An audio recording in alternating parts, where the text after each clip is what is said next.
Hi friends, இன்றைக்கி என்ன லஞ்சுன்னு பார்க்கலாமா? பாயாசத்துலேருந்து ஆரம்பிப்போம். ஃபஸ்ட்டு ஸ்வீட் வச்சுப்போம். ரைஸ் பாயாசம் இது. அப்புறம் காலிஃப்ளவர் 65. இதில் கொஞ்சம் ஆனியன் தூவி சாப்பிட்டோன்னா சூப்பராக இருக்கும்.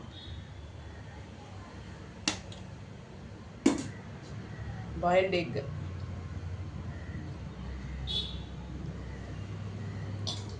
கொஞ்சம் போல் ரைத்தா, குக்கும்பர், கேரட், ஆனியன் போட்ட ரைத்தா,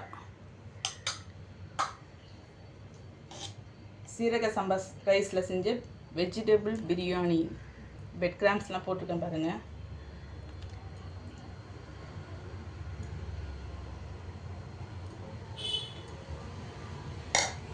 ஓகே, பாய்.